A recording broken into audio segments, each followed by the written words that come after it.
kenapa banyak orang yang suka trade di CFD? Karena ada yang namanya leverage. Oke. Biasanya leverage itu simple kayak misalkan leverage-nya 1 banding 10 aja deh. Oke. 1 banding 10. Kita nggak perlu uang $10.000. Tapi kita cukup $1.000. Iya. Udah bisa beli 1 Bitcoin.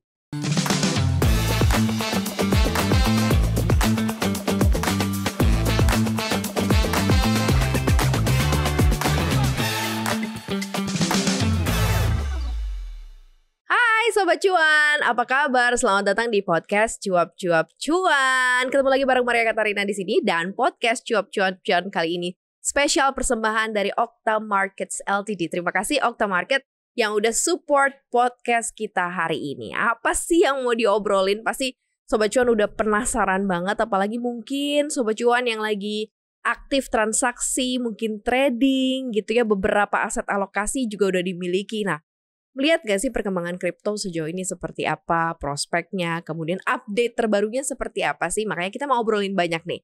Hari ini, Maria gak sendirian pastinya, saya sudah bersama dengan Dennis SLL, Professional Trader. Hai Koko Dennis, apa kabar? Halo Maria, apa kabar? Sehat? Baik, sehat, puji Tuhan. Ini kalau udah ngundang Koko Dennis sebenarnya langsung ngomongin soal masalah kripto. Masalah cuan ya, cuan. Tapi kripto emang lagi cuan banget gak sih sekarang? Kayaknya lagi oke semenjak Trump kepilih ya? Tergantung, di compare-nya ke kapan nih? Ke 2024 ini semenjak atau... Trump kepilih? Enggak ya juga sih. Karena kemarin sempat all time high di 109, 110 kan. Tapi sekarang kan ada di sekitar 84, 83. Jadi kalau teman-teman yang mungkin baru masuk 1-2 bulan terakhir mungkin lagi mengalami portofolionya merah juga sekarang. Oh gitu. Tapi kalau yang udah masuk mungkin dari tahun lalu 2024 atau even 2023 ya pasti udah ngerasain cuannya udah beggar lah. Karena kan waktu itu harga masih 20.000, 25.000.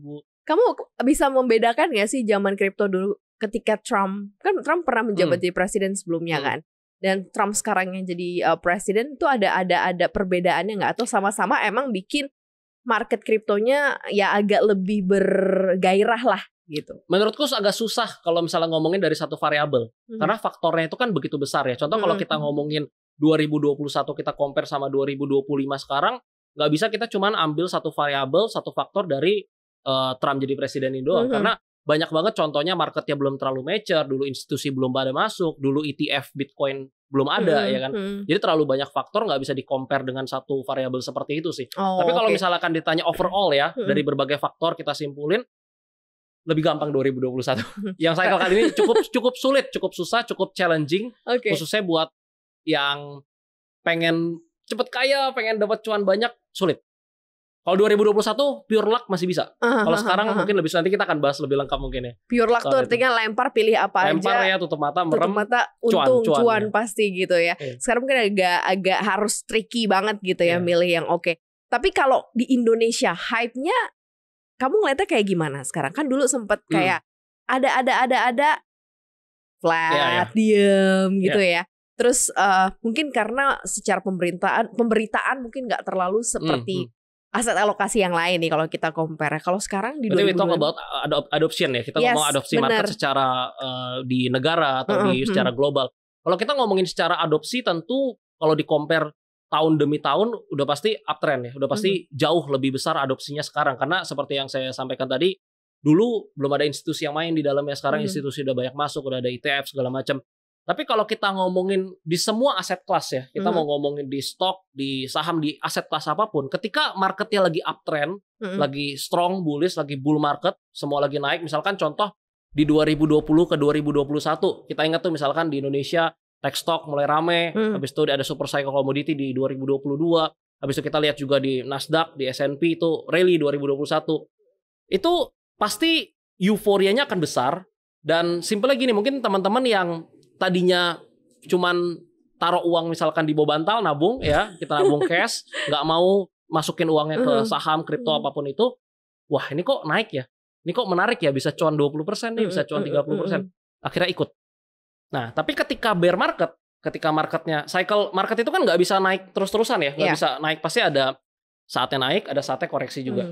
Pas koreksinya lagi dalam, apalagi biasanya koreksinya itu cukup panjang. Misalkan kita lihat di kripto ya, 2021 kan peak ya, 22, 23 kan drop tuh, dari all time high Bitcoin di 60.000 sekian sampai under 20.000. Nah, ketika berdarah-darah seperti itu banyak orang yang pensiun keluar. Jadi sepi lagi marketnya. Tapi nanti di saat itu pasti ada market lain yang naik, yang bullish. Jadi orang-orang pada ke sana. Nah, tapi kalau kita ngomongin secara kondisi sekarang, Bitcoin kan ada di level sekitar 80.000. Kalau di-compare sama harga 20.000 satu setengah tahun lalu, naik sekitar berarti 300-400%. Apalagi kalau kita compare kemarin ya, pas lagi di 100.000 ya. Which is secara market adoption-nya tentu makin luas, user, trader, investor yang masuk ke kripto ini makin banyak. Dan ini kita bukan cuma ngomongin di Indonesia, tapi secara global. Secara global jadi gitu, trennya kayak gitu ya. Dan harapannya bukan, mungkin nanti ya misalkan kita lihat tahun depan ada bear market, wah turun nih, misalkan oke ini awalnya 1 juta orang nih, ini naik nih, udah ramai kan bull market ke 5 juta, 7 juta orang, 10 juta orang, nanti pas bear market turun lagi, tapi turunnya mungkin nggak ke 1 juta, tapi turunnya ke 3 juta, 4 juta. Nanti pas bull market selanjutnya makin ramai lagi, dan itulah yang terjadi kalau kita compare sama di instrumen apapun. Kayak dulu misalkan beli saham susah, pas beli saham udah gampang, investor jumlahnya naik pesat. Beli kripto dulu gimana caranya kan 2013, 2012 sudah ada Bitcoin loh. Cuman kita mana ngerti kan, yang ngerti mungkin cuma orang-orang yang ngerti IT, yang ngerti sekali, oh ini blockchain seperti ini cara belinya. Kalau kita kan belum ada dulu exchange segala macam, kita nggak bisa beli. Tapi jadi sekarang udah mudah kan. Makin kesini marketnya gampang, infonya juga banyak ya, adopsinya makin luas juga. Nah, hari ini spesial juga nih sebagai salah satu edukasi juga, pengetahuan juga mungkin ya buat Sobat Cuan, dan kasih informasi juga buat Sobat Cuan yang mungkin baru aja tune in atau pengen mulai berselancar di kripto, dunia kripto ini ya. Kita mau bahas soal apa yang namanya Contract for Difference atau CFD gitu. Ini apa sih sebenarnya di dalam dunia kripto ini? Sebenarnya CFD market tuh basically bukan ngomongin cuma di kripto doang sebenarnya. Karena untuk teman-teman yang mungkin udah di market cukup lama ya, apalagi yang udah lihat market US segala macam, kita trading itu memang punya banyak sekali pilihan. Bisa di option, habis itu kita bisa di derivatifnya di futures market, atau bisa di spot market yang paling umum. Nah, kita ngomongin CFD ini jadi bukan cuma di kripto, tapi banyak di aset kelas lain juga. Seperti misalkan stok US, indeksnya S&P, kita ada Nasdaq 100 misalkan. Itu semuanya ada, kita bisa beli ETF-nya di spot, kita bisa trade juga di CFD-nya. Jadi basically itu adalah sebuah kontrak, jadi kita nggak literally beli barang ya. Mungkin biar gampang aku pakai contohnya yang ada fisiknya ya. Iya, contoh. Mungkin emas. Oke. Kita datang ke toko emas nih. Kita beli misalkan 1 gram emas. Kita bawa pulang dong. Iya. Ada nih emasnya nih. Ada fisiknya. Nah, kalau kita trade misalkan XAU, kita trade gold, kita trade misalkan posisi buy, kita beli juga nih. Kalau dia naik, misalkan dia naik 1% ya, dia naik misalkan 100 pips, kita untung juga. Tapi kita nggak punya barangnya, kita nggak pegang barangnya. Cuma sekedar kontrak. Perbedaan di sana gitu. Berarti artinya kita melakukan sesuatu kontrak perdagangan tertentu begitu ya. Tentunya di suatu platform. Di satu platform gitu ya. Dan ini percontohannya tadi ya, seperti kalau emas kita bisa bawa pulang fisik, tapi kalau ini bentuknya kontrak. Cara kerjanya gimana si CFD ini? Artinya dia ngejaga nilai, ngejaga harga, atau seperti apa sih kontrak itu? Mungkin aku pakai ini ya, karena nanti kalau misalkan dibilang ikutin harga market, pasti teman-teman yang mungkin udah terjun ke market pasti akan melihat kok ada perbedaan harganya. Pasti ada perbedaan. Misalnya kan contoh sekarang, kita lihat harga, biar gampang ya, kita pakai nominal bulat, misalkan Bitcoin harganya di 100.000 rupiah. Tapi pas kita trade misalkan di CFD, ada yang pas kita mau buy ada di 100.000 misalkan, ada $20 di belakang, atau enggak di 999.80. Kok bisa ada perbedaannya? Simpel seperti ini. Misalkan di sini kan kita di Jakarta ada banyak pasar ya. Misalnya ada pasar di Jakarta Barat, ada pasar di Jakarta Utara, di Jakarta Selatan, ada banyak pasar. Habis itu di pasar itu kan pasti ada jualan sayur, jualan ikan, ayam, daging dan sebagainya macamnya. Ketika misalkan kita mau beli ayam deh, kita mau beli 1 ekor ayam. 1 ekor ayam beratnya sama nih ya, kita anggap 1 kilo. Di pasar Jakarta Barat harganya misalkan 55.000. Di Jakarta Selatan apakah pasti 55.000 enggak? Bisa di 54.000, bisa di 56.000, bisa ada perbedaan. Nah itulah, jadi nggak mungkin dong, tapi harga ayamnya 20.000 nggak mungkin. Nggak mungkin sejauh itu. Nggak mungkin juga 100.000. Nah itulah yang terjadi. Jadi ketika harga di CFD memang mengikuti harga real market, tapi biasanya tetap ada perbedaan sedikit. Harganya seperti di real market, tetapi ada perbedaan karena apa? Karena mekanisme pasar atau karena apa? Kalau perbedaan harga misalnya karena terjadinya transaksi jual beli di saham nih, kalau yang mudah dipahami kan, ya akhirnya membuat perbedaan harga misalnya setiap menit atau beberapa jam kemudian gitu ya. Tapi kalau di CFD ini seperti apa? Enggak. Jadi gini, kalau misalkan tadi di saham benar ya, kalau kita ngomongin di stok ya, di real market, ketika misalkan uang masuk, misalkan uang besar masuk, money flow besar masuk, 1 triliun nih masuk, oke, otomatis harga pasti akan bergerak naik. Benar. Kalau ada yang buang barang, otomatis turun. Iya. Tapi kalau di CFD nggak seperti itu, karena kita berbicara soal kontrak. Jadi harga itu akan mengikuti real market, tapi ketika ada uang besar yang masuk seperti itu, tidak akan merubah harga signifikan seperti yang ada di spot market. Oh, berarti CFD punya aku sama CFD punya Kodenis mungkin berbeda gitu ya? Kalau di beda platform, di beda pasar tadi. Kan kita misalnya, aku di Jakarta Barat nih, aku gitu Jakarta Selatan misalkan, beda. Tapi kalau sama-sama di pasar yang sama, harga sama. Di broker yang sama nih, harganya sama. Gak boleh beda dong. Iya. Jadi semua yang melakukan CFD atau kontrak itu asal di satu platform yang sama, dia akan mendapatkan nilai kontrak yang sama gitu ya. Walaupun secara real marketnya pasti agak lebih tinggi dikit gitu ya. Ada $20 ya atau ada sekian di belakangnya gitu. Betul. Ya buntetnya. Dan kalaupun di tempat lain berbeda ya seperti yang tadi saya sampaikan, berbedanya itu nggak bisa terlalu jauh. Nggak mungkin ayam di sini 56.000 di sini 20.000, nggak bisa. Secara extremely berarti nggak bisa gitu ya. Bitcoin tadi 100.000 nggak mungkin jadi 150.000 gitu. Kecuali kita ngomongin slippage ya, tapi itu nanti jadi panjang lah. Kita ngomongin slippage segala macam atau broker nakal. Ini nih masalahnya kalau soal kripto luas banget gitu ya. Tapi yang ini mungkin Sobat Cuan udah mulai paham ya. Mudah-mudahan sudah mulai ke mapping nih ya tadi pengetahuan soal CFD. Nah, next nih perbedaannya antara perdagangan CFD yang punya aset fisik sama kripto tuh apa ya? Itu just only ini kontrak gitu ya. Tidak ada fisik sama sekali. Gak ada barangnya. Gak ada barangnya. Tidak ada barangnya tetapi bisa ditransaksikan secara terus-menerus atau seperti apa? Oh, bisa. Kita bisa transaksi seperti basically seperti kita trade ya, misalkan kita ngomongin trading lah ya. Teman-teman di sini pasti kan suka akan trade, misalkan trade di forex atau di crypto atau di commodity. Basically seperti trade ya. Cuman yang membedakan adalah yang pertama kan tadi kita nggak punya barangnya. Contoh kalau emas kita beli di toko emas, kita pegang Fisiknya ada. Kalau kita misalkan pencet buy position misalkan, kita nggak pegang emasnya. Nah, perbedaannya kalau di CFD yang kenapa banyak orang yang suka trade di CFD karena ada yang namanya leverage. Oke. Basically leverage itu simple kayak misalkan Bitcoin harga $100.000. Kita pengen beli misalkan 0,1 Bitcoin. Berarti kita butuh uang $10.000. $10.000 kita baru bisa beli 0,1 Bitcoin.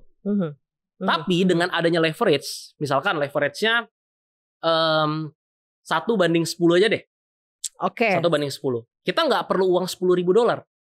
Tapi kita cukup $1.000. Iya. Udah bisa beli 1 Bitcoin. Kurang lebih seperti itu. Itu untuk leverage. Itu untuk leverage ya. Nah sekarang kalau kita bicara mengenai manfaatnya. Manfaat utama nih yang ditawarkan CFD dalam perdagangan cryptocurrency kalau dibandingkan dengan metode yang tradisional, yang lampau gitu, yang dulu nih apa bedanya? Mungkin orang transaksi kripto dulu nggak pakai CFD-an mungkin langsung gitu. Beli di spot. Langsung beli di spot gitu. Nah sekarang kan ada si CFD ini bedanya apa sebenarnya? Kalau untuk aku pribadi ya, as a trader, kalau lihat sebenarnya kan ini perbedaan opini ya. Banyak juga kan orang yang bilang, oke, kita bisa pakai leverage, kita bisa buka posisi yang lebih besar untuk kita misalnya investasi. Tapi kalau aku pribadi, kalau konteksnya invest, kita hold untuk long term, kita holding periodnya panjang, itu tetap belinya di spot market. Tapi CFD itu biasa aku gunakan itu untuk trading. Karena perbedaan holding period. Kalau kita ngomong invest kan kita bisa hold 1 tahun, 2 tahun, 3 tahun, 5 tahun, 10 tahun. Tapi kalau trade itu kan banyak macam ya. Kita bisa hold cuman misalkan 3 minggu atau misalkan 3 hari. Atau yang suka scalping, yang suka intraday trading bisa hold cuman mungkin 1 jam, 2 jam. Open close sudah selesai. Jadi kalau misalkan secara fungsi, jujur CFD ini sangat menurut aku ditujukan untuk orang yang suka trading. Untuk para trader. Yang sangat aktif ya. Yang sangat aktif di market. Yang bukan invest gitu ya. Iya. Karena yang pertama tadi yang kita bahas mengenai leverage. Kita nggak perlu, misalkan gini, kita punya uang ya. Kita punya uang tadi 100.000 US dollar. Kita mau open posisi buy Bitcoin. Misalkan let's say 1 Bitcoin deh. 1 Bitcoin. Lalu kita cuman mau misalkan meresikokan dengan trading plan kita stop loss di $1.000 atau misalkan di $2.000, 2.000 poin. Apakah kita perlu top up seluruh uang kita nih $100.000 untuk buka satu posisi Bitcoin? Nggak perlu. Kita cukup misalkan kita mau deposit $5.000, $10.000 terserah. Kita open satu posisi Bitcoin, 1 Bitcoin. Kalau misalkan kena stop loss $2.000 ya udah, kita stop loss. Uang kita nggak perlu kita masukin semua, sangat efisien. Karena ada bantuan leverage. Kalau di spot kan nggak bisa. Nah makanya that's why aku bilang tadi lebih cocok untuk kita yang suka trading, untuk para trader, ini sangat cocok. Tapi kalau misalkan kita untuk invest, menurutku justru agak bahaya. Karena misalnya aku kayak pemula nih, aku mau punya nih akun kripto nih. jangan langsung masuk ke CFD, jadi lebih baik yang di spotnya aja atau kayak gimana? Tergantung. Masuk ke kriptonya, misalnya Maria masuk ke kriptonya mau trading atau mau invest nih. I see. Kira-kira seperti itu. Kalau misalnya konteksnya memang untuk trading, ya CFD udah pasti lebih enak lah. Udah pasti banyak advantage ya. Karena yang pertama tadi kita ngomongin leverage. Yang kedua, kita simpannya kita nggak usah pusing kan. Kita open position, kita bisa pasang, kita punya take profit di berapa, stop loss kita di berapa, posisi kita terukur semuanya. Even banyak banget advantage lainnya lah, seperti nggak ada biaya in-app ya, swap fee segala macam. Dan ini sangat membantu untuk para trader yang punya modal sekian ya, dan mereka nggak perlu memang top up semuanya. Sedangkan kalau misalkan kita ngomongin di spot market kan mau beli 1 Bitcoin ya 100 ribunya harus masuk semua nih. Kira-kira seperti itu. Oh, artinya dia sebenarnya juga bisa sebagai salah satu cara untuk memisahkan mana yang invest, mana yang trading. Betul. Bener gak sih? Betul. Jadi kayak lo gak nyampurin duit lo atau gak nyampurin si kriptonya sehingga bisa ketahuan nih kalau kamu mau trading ya segini aja, yang kamu yang punya invest ya ada di situ. Itu yang kita lakuin juga di community, yang kita selalu bilang ke teman-teman, kalau misalnya kalian mau hold jangka panjang ya udah kalian beli, tapi kalau kalian mau trade ya kalian bisa manfaatin. Karena ini kan adalah suatu tools ya. CFD ini sebuah tools yang bisa membantu kita. Yang tadi misalkan kita mau trading misalkan modal $500, kalau tanpa leverage gimana trading $500 mau beli 0,1 Bitcoinnya $10.000 nggak cukup, ya kan? Nggak bisa nih. Tapi dengan adanya leverage ini bisa membantu kita. Dengan $500 kita udah bisa trade. Udah cukup ideal $500, $1.000, udah cukup ideal. Tapi kita perlu ingat juga yang namanya leverage di CFD itu ya ibarat pisau bermata dua. Kalau kita ngerti, kita bisa disiplin, kita bisa gunakan dengan wise, ini bisa membantu kita. Tapi kalau pikirannya pengen cepet kaya, asal pencet, jatuhnya gambling ya itu jadi berbahaya. Kira-kira seperti itu. Bisa melindungi, bisa jadi apa ya? Bisa jadi bumerang. Yes. Ya. Kayak gitu harus dibekali pengetahuan juga untuk masuk ke market. Kalau kita nggak disiplin sama leverage, apa yang terjadi kok? Ini untuk informasi aja untuk teman-teman ya mungkin yang baru masuk ya. Leverage itu kan basically ibarat kita minjem ya, tapi nggak literally minjem. Jadi kalau misalkan contoh gini, misalkan ini paling gampang ya, misalkan ada sebuah handphone nih, harganya 10 juta rupiah. Kalau kita mau beli kan kita mesti punya uang 10 juta rupiah. Tapi dengan leverage 1 banding 10, dengan uang 1 juta kita bisa beli. Iya kan? Kalau dengan 1 banding 100 gimana? Dengan 100 ribu bisa beli. Kalau 1 banding 1000 gimana? Berarti dengan 10.000 rupiah kita bisa beli ini HP. Konsepnya gimana nih? Konsepnya gimana? Kan ini tadi kalau kita ngomongin CFD balik lagi nggak ada barangnya kan? Tapi harganya kan ada dong. Harga HP-nya 10 juta nih. Kita beli nih. Kita beli dengan leverage 1 banding 100 deh ya. Berarti uang kita 100 ribu. Kita beli all in margin nih artinya nih. Modal 100 ribu, leverage 100, kita beli 10 juta. Harga handphonenya turun 10 juta ke 9.900.000. Kita beli 10 juta. Ruginya berapa? 100 ribu. Rugi 100 ribu dong. Tadi akun yang kita top up 100 ribu. Margin call habis. I see, Hilang. Hilang, bener-bener hilang. Posisinya ke close. Itu resikonya. Tapi kan play-nya nggak seperti itu. Play-nya adalah misalkan kita top up dengan uang tadi misalkan pakai rupiah ya, bergampang ya. Misalkan modal kita 1 juta rupiah. Kita beli nih di harga 10 juta. 9.900.000 kita stop loss misalkan. Kita rugi 100 ribu, masih ada saldo 900 ribu. Nggak margin call. Itu gunakan misalkan money management. Lebih seperti itu. Jadi semakin besar, tadi kan contoh ya, 1 banding 100. Semakin besar leverage-nya ya, semakin membantu kita bisa buka posisi makin besar. Tapi kalau kita nggak wise ya, risikonya akan semakin besar juga. Biasanya kalau untuk teman-teman yang baru masuk ke CFD 1 banding 50, 1 banding 100 udah better lah. Better daripada defaultnya kan orang pengennya 1.500, 1.000, 1.200. Terlalu besar ya akhirnya jadi bahaya juga. Nah kalau advantage nih untuk melindungi resiko trader gitu ya dari yang umumnya dihadapi di kripto nih, CFD ini seperti apa kok? Kalau kita compare ya efisiensi ya, kita ngomongin efisiensi seperti yang tadi saya bilang. Misalkan kita punya 100 ribu, kita mau masukin ke market, mau buy 1 Bitcoin, kita kan harus masukin 100 ribu. Kalau kita ngomongin resiko di market, nggak usah naif ya. Kita ngomongin di market, kita ngomongin broker, kita ngomongin exchange, pasti ada yang namanya resiko uang kita hilang. Contohnya udah terjadi di tahun-tahun lalu. Ya mungkin kita nggak sebut ya, brokernya juga udah hilang gitu. Brokernya, exchange-nya udah banyak gitu, dan bukan cuma 1-2 kali. Artinya kalau uang kita di sana, uang kita hilang. Jadi kalau misalkan bisa trading, kita punya uang 100 ribu nih, bisa trading dengan $2.000, $3.000, even better dong daripada kita masukin semuanya $100.000 ke market, ya kan? Ibaratnya gini, oke lah ini amit-amit nih duitnya hilang nih. Misalkan duitnya hilang di broker atau di exchange, hilangnya $2.000 nih masih aman nih $98.000. Nah, that's why tadi yang kita bilang di CFD, kita punya uang $100.000, kita nggak perlu pakai semuanya. Kita pakai 2%, 3% buat trading, ada leverage, sisanya kita stay uang kita.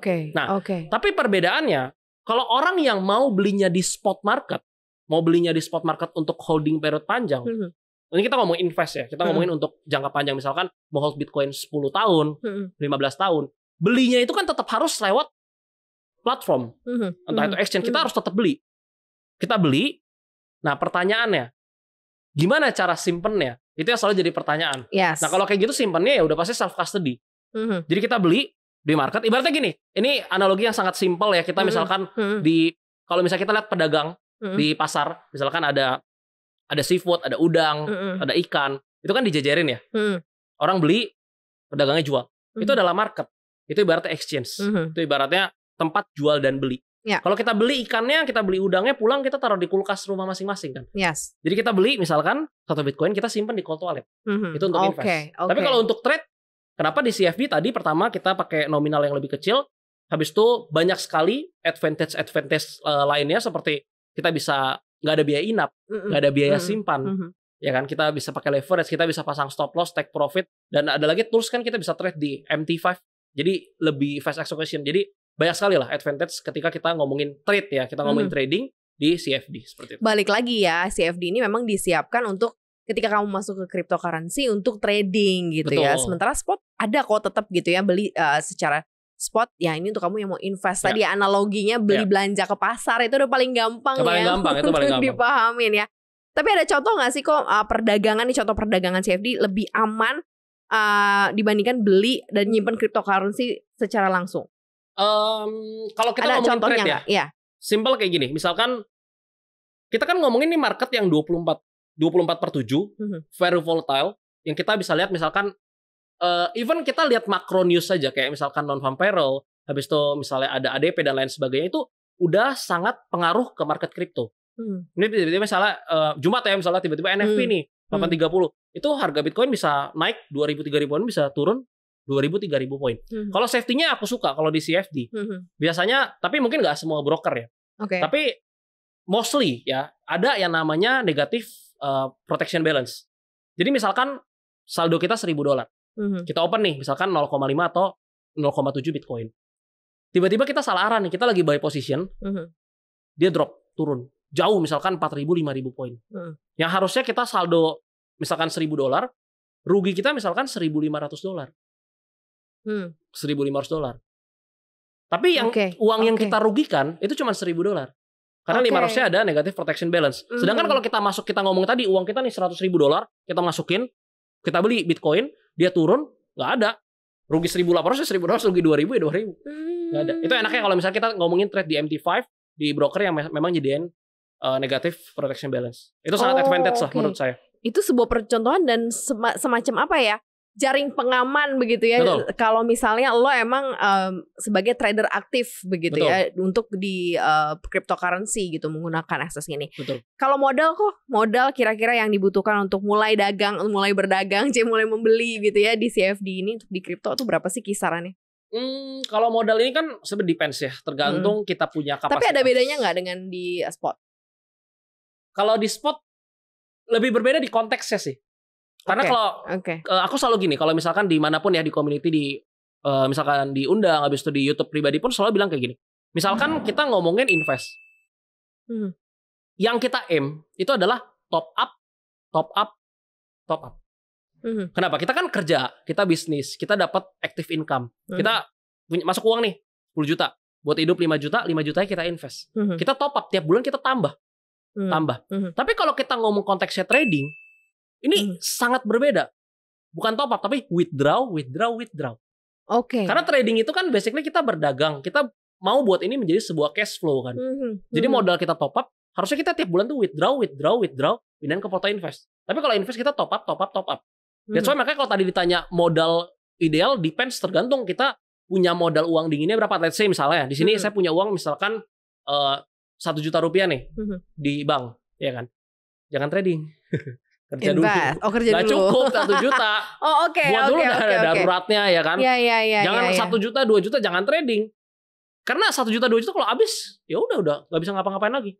Tapi misalkan sekarang di rekening bank nih ada uang nganggur nih, udah ada dana darurat, udah ada proteksi semua ya. Ini ada uang nganggur nih, 50 juta. Nah 50 juta ini pengen pakai nih untuk trade. Nah pakailah misalkan 3 juta, 5 juta untuk trade. Semakin besar nominal uang dinginnya, yang di top up mungkin semakin kecil. Misalkan udah ada uang nganggurnya 500 juta nih. Bukan 500 juta dicemplungin buat trade pakai leverage, enggak kayak gitu. Ngeri ya. Ini ada 500 juta nih ya, kita masukin misalkan 20 juta. Iya. Dari 500 juta aja kan cuma 20 juta gitu ya. Dari 50 juta aja tadi cuma 3 juta gitu. Benar. Dan itu kalau misalnya kita convert ke dolar ya. Iya. Itu sebenarnya udah cukup besar loh. Misalnya kita ngomongin 30 juta ya. Kalau kita ngomongin 30 juta pakai fixed rate 10.000 kan berarti kurang lebih di 3.000 dolar ya. 3.000 dolar. 3.000 dolar itu kan kita udah bisa trade misalkan dengan risk per trade 200-300 dolar tiap trade atau 100 dolar tiap trade, itu kita bisa buka posisi 0,2 0,25 Bitcoin. Itu udah more than enough gitu. Jadi jangan jumawa karena pengen untung banyak jadi cemplungin sebanyak-banyak, kayak nggak juga gitu. Nggak juga. Ya konsepnya. Jangan gitu. Tapi kalau misalnya dibilang modal minim kan sebenarnya ya, kita mau top up 400.000 kan juga bisa. Atau dapat 40 dolar.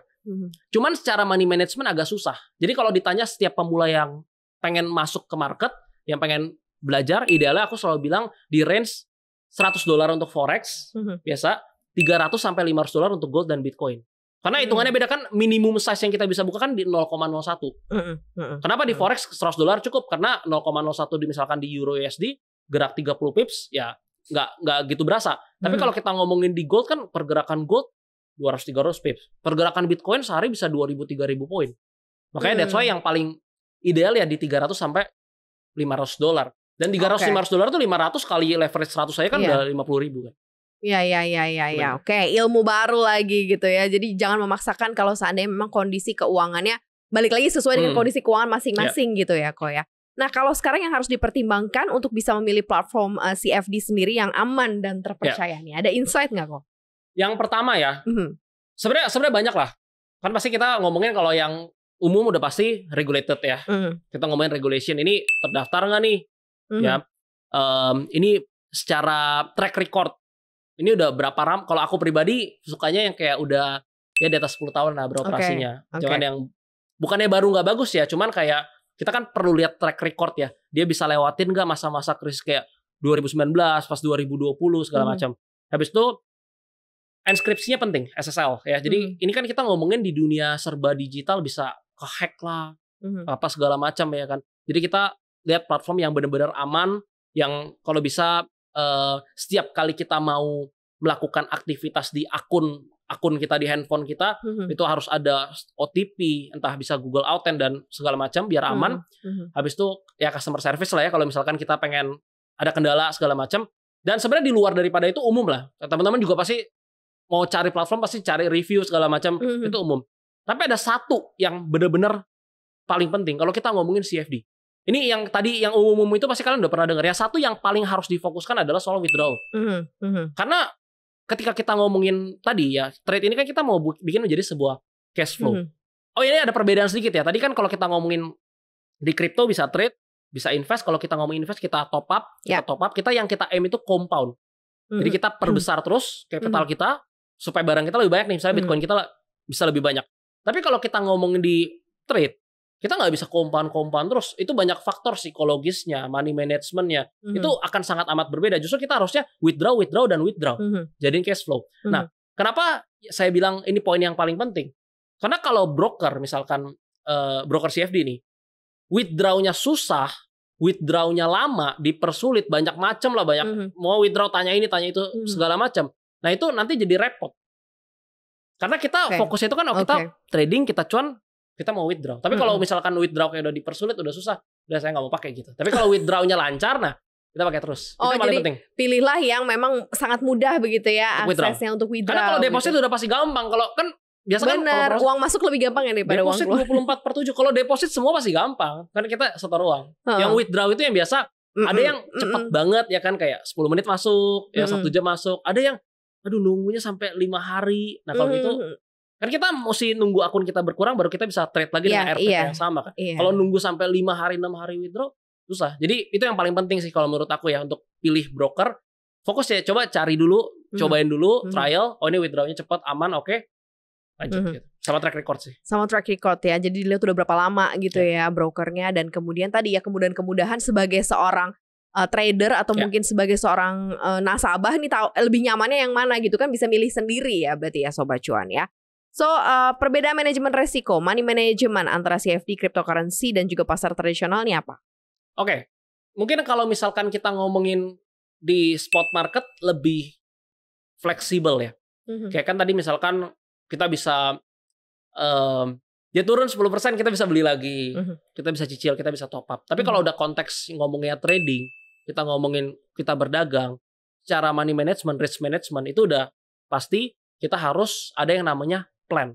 Jadi kita harus tahu nih, oke, kita masuk, kita harus tahu nih, setiap kita masuk position kita entry nih sebuah position kita harus paham bahwa posisi itu kita nggak pasti menang, kita nggak pasti untung, kita nggak pasti profit, kita bisa salah, malah kadang salahnya bisa beruntun. Nah, ketika salah, kita harus ngapain? Banyak orang yang, oke, gue masuk nih, gue buy ya, ini kayak Bitcoin naik nih, gue buy, dia turun, gue buy lagi deh. Dia turun lagi, gue buy lagi deh. Kalau di spot ya mungkin nggak masalah kan, nabungan. Buy lagi deh, dia turun lagi, buy lagi, margin kok, habis semua modalnya. Karena kita ngomongin ada leverage, jadi mesti ada plan. Dan kita harus pertama tadi ya, setiap kita mau entry kita tahu bahwa ini posisi nggak pasti untung. Dan ketika turun, ketika berbalik arah, ketika salah position, ini kita tahu kita harus ngapain. Kita harus batasin. Oke, saldo kita $5.000 nih, ini udah rugi nih. Misalkan $100 nih, ini udah rugi 1% nih. Oke, masih aman. Rugi udah $200 nih. $200. Wah, udah 2% nih. Ini udah masih sesuai nggak nih sama SOP? Kalau udah nggak sesuai, udah 2% nih. Oke, kita cut. Kita cari setup trading plan lain. Itu harus dibatasin. That's why kalau kita ngomongin trade di CFD, selalu di platform manapun, di broker manapun, apalagi kita mostly pakai MT5, itu bisa set take profit, stop loss, trailing stop, itu semuanya kita bisa set di sana. Gitu. Karena kita nggak bisa cuan terus. Nggak ada trader yang pencet profit, nggak ada. Iya, kalau kayak gitu mah enak ya. Nggak kerja lagi. Kerja lagi. Tapi momentum kok. Lo ngeliatnya kalau sekarang ini adalah momentum yang paling pas, paling tepat untuk kemudian masuk begitu ya. Mungkin sebagai newbie di pasar kripto, atau nunggu dulu, atau kayak gimana kalau dilihat dari momentum sekarang? Ini kita bahas kacamata jangka panjang dulu ya. Kita bahas kacamata jangka panjang mungkin sampai 2035, 10 tahun dari sekarang. Kalau menurut saya pribadi, momen 5 tahun lalu di 2020 itu adalah waktu terbaik untuk masuk. Untuk kita belajar trade. Nah, waktu kedua terbaik itu adalah sekarang. Kenapa? Karena kalau kita ngomongin nanti di 2030, 2035, menurut aku ya, trading udah nggak bisa dapet duit. Kenapa? AI itu udah canggihnya minta ampun. Itu kalau dulu kan kita lihat di luar itu kan fund itu banyak banget ya. Misalkan ada Ken Griffin, ada siapa. Nantinya kalau misalkan di 2035 AI udah secanggih itu, semua quant trader, kan jadi trader itu kan banyak sekali, ada yang pakai technical analysis, ada yang pakai fundamental analysis. Nah, di luar itu ada trader-trader yang menggunakan complex mathematic models. Jadi mereka itu pakai model matematika dan dieksekusi menggunakan algoritma yang udah mereka ciptakan. Nah, kebayang nggak sih kalau misalkan AI udah makin pinter, udah sangat-sangat amat pinter, dia bisa menganalisa market menggunakan kompleks matematik models itu yang udah di-upgrade sedemikian rupa. Kita sebagai trader independen pas masuk ke market udah pasti dimakan. Udah nggak bisa make money. Mungkin di 2035, 2032 gitu, 8 tahun, 10 tahun ke depan udah nggak akan susah sekali. Karena orang udah pakai AI ya. Iya, modal mereka makin banyak. Modal mereka udah pasti lebih banyak dari kita. Bener. Sistem mereka lebih canggih dari kita. Iya, susah. Tapi kalau sekarang karena kita lihat marketnya mungkin masih menuju ke arah market efisien, masih banyak ibaratnya independent trader, mungkin sekarang masih bisa make money dari trading. Jadi kalau ditanya kapan waktu terbaik untuk masuk, mau belajar ya sekarang gitu. Karena 10 tahun lagi menurutku udah sangat amat susah. Kita nggak bisa lah lawan. Kita contoh main catur, kita main catur nih. Kita pakai yang mode paling kanan yang level 15 yang komputer paling pintar. Nggak bisa menang kita. Karena dia sangat pintar kan. Nah, itulah kurang lebih trading nanti di masa depan mungkin kita lawannya kayak gitu. Jadi susah. Sekarang mungkin waktu yang lebih menarik.